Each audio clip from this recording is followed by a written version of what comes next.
Good morning and welcome to Flash News. First, let's take a look at the weather. Over to you, Mathushana. Thanks, Varsha. It looks like today's going to be a sunny 7 degrees with no chance of rain. It looks like spring is finally here. Back to you, Varsha.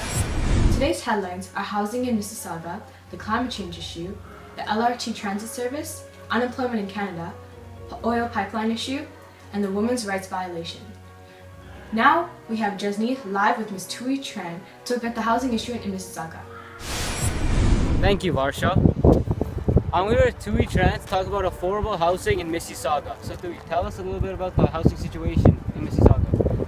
Okay, so for the last 6 months, affordable housing has been the hottest issue in Mississauga. Housing price and rental costs continue to soar in this area. Recently, the Toronto Real Estate Board announced that detached houses in the 905 are costing buyers an average of $1 million. Even condos, the last option of affordable owned housing, are running purchaser $400,000. The wide increases in house price has naturally brought the rental market along with it. Rental suites in the 905 are running tenants an average of $1,749 a month, a 7% increase over the last year. Middle-income households typically net about between $50,000 to $100,000 a year.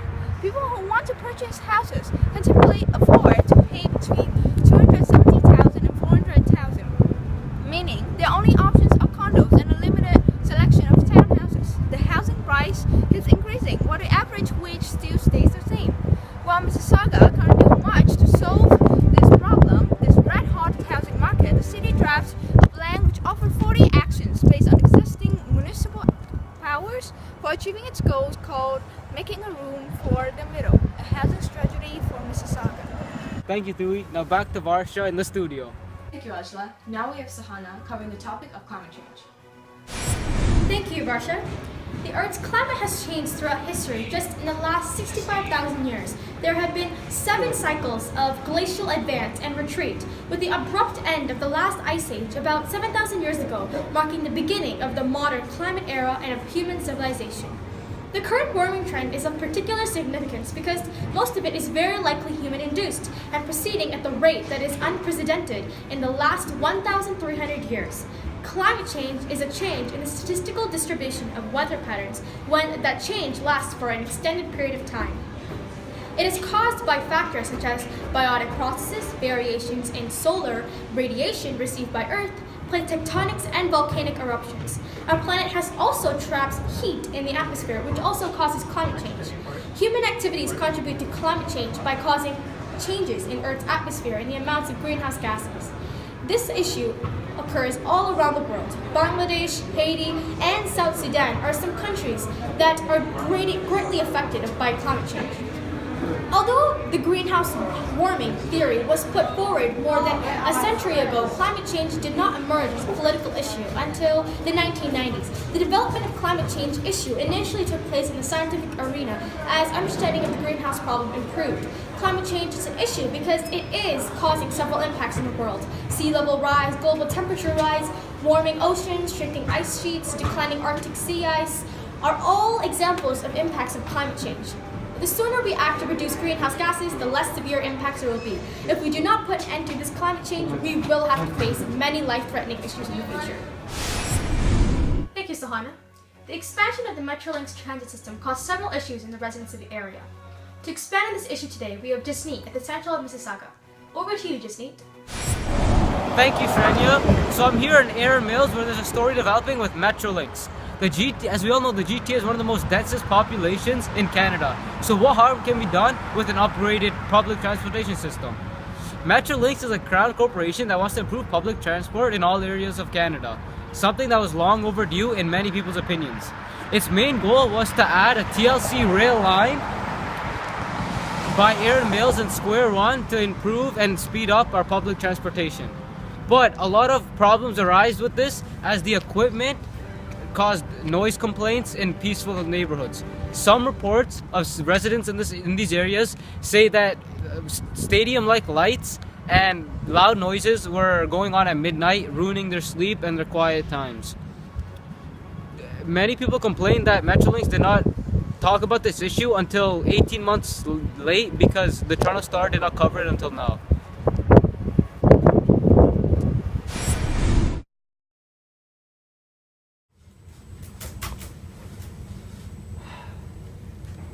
Do you ever have broken TV, broken laptop, broken phone, broken laptop? Broken laptop? Yeah, broken laptop. Yeah, my laptop's broken. Uncle G, could you fix it? It's broken? Yeah. Quick service.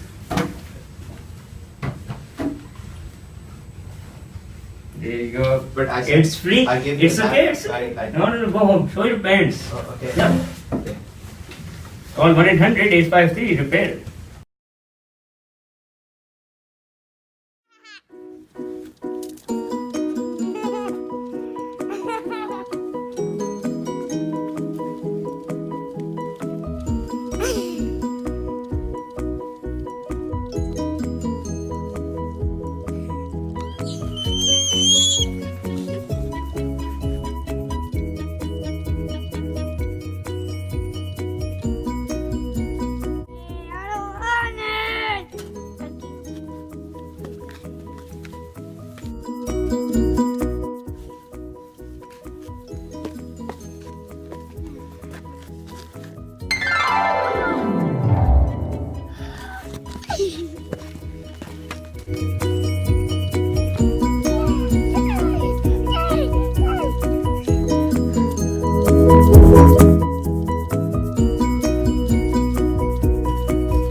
Buy a treat with delight.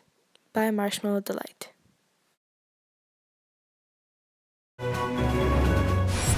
Welcome back to Flash News. Next up, we have Sophia taking a look at the unemployment issues in Canada. Thank you, Serena. Statistics Canada March report on unemployment rate was in last Friday, and there were both good news and bad news for Canada. According to Statistics Canada, our economy grew by 90,400 jobs in March, an increase of 0.1%. Part of the overall gains in employment can be attributed to an increase in self-employment, which increased by a net 18,400 positions on a monthly basis. However, along with that, jobless rate also rose to 6.7%, 0.1% up from last month, as the numbers of people looking for a job increased. Looking for a job in Canada is no longer an easy task, with a large amount of immigrants to Canada every year. There aren't enough jobs offered to both Canadians and immigrants. The competition over jobs had become more harder. This led to the increase of unemployment rate despite the rise of job gains. Again, Canada added 19,400 jobs in March, but unemployment rates went up 0.1% to 6.7% from February. Back to the studio. Thank you, Sophia. Now we have John taking a look at the approved oil pipeline. Thank you, Varsha. I'm here at the Trans Mountain Pipeline, oil pipeline that was confirmed and approved by Justin Trudeau and the Liberal government of September in 2016. So the problems here is that they still need to get 157 conditions approved by the NEB, as well as 120 First Nations people to sign off on this pipeline. The difficulties here is that the First Nations people are the main protesters of this pipeline, so getting them to sign off is going to be extremely difficult. As well as the Liberal government promised to become a greener country, and it will cost them $7.3 billion, and that will all be our tax money. So they say that it will create 36,000 direct and indirect jobs with the creation of this pipeline. But they also say that the profit will not come for another 20 years. So if we have to wait 20 years for our oil pipeline to give us back our money, there's no need for it, because in 20 years, will we even have a planet to live in? Thank you, John. Now let's go over to Saba to take a look at the traffic for today. There's a collision on 401 West, which means there'll be quite a lot of traffic. So sit back, it's going to be a slow ride. Back to Varsha and Steve. Now we have Emma here to speak to us about the issue of climate change. Thank you, Varsha. Violence against women, girls, and trans continues to be one of the biggest human rights violations in many places in the world. This has been a major issue for many years. Most women in third world countries have their rights violated in many different ways. This is true regardless of where a woman lives or how much money she makes. In fact, 1 in 3 women will experience physical or sexual abuse in her lifetime. Girls can't just be girls. Each year, over 50 million girls are married off before the age of 18. They are forced to drop out of school if they were even able to attend school at all. They are denied basic levels of health care. They carry the burden of unpaid labor. Women human rights defenders are in constant fear for their lives.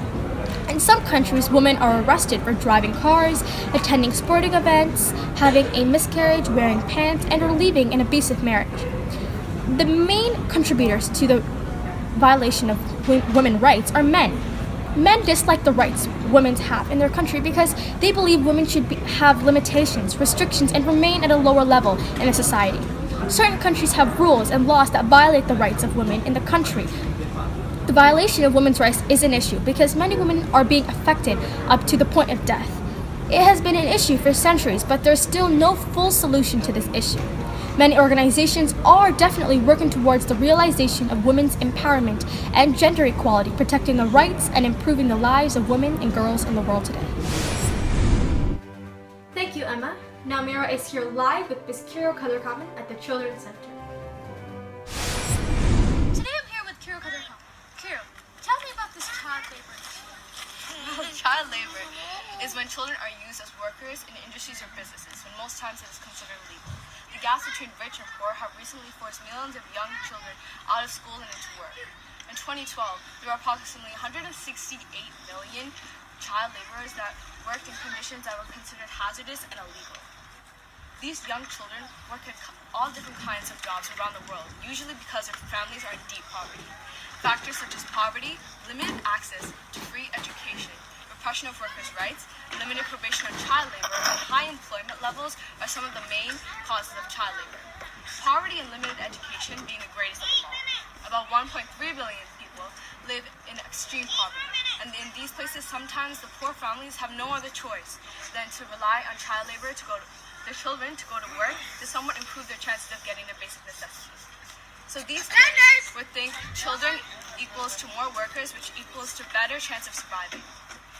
This mindset may be cool for some parents to have, but these people have no other options left offered to them, which leads them to pick child labor and surviving over a bright and healthy future for their child. In 2010, about 61 million children were not enrolled in schools. This is because in developing countries there is limited access to free education, thus limiting future opportunities for the child and their community. This is an international issue that occurs all around the world, but mostly affects developing countries such as Sub-Saharan Africa. Child labor has always been around, but became an even bigger issue when businesses and industries started growing in third world countries. When this started happening, they started employing child workers, which caused this issue to grow even more. Child labor is a major issue because the children aren't in school, and they're not able to embark in their future. Instead, they're working in poor conditions, which is hazardous for their health, and they can be really injured. Thank you, Kira, for informing us about this issue. Back to you, Varsha. Thank you, Kiro. That's all for today. I'm Varsha Vijayaraja. And I'm Sharanya Thurkumar, and thank you for tuning in tonight. We hope to see you next time on Flash News.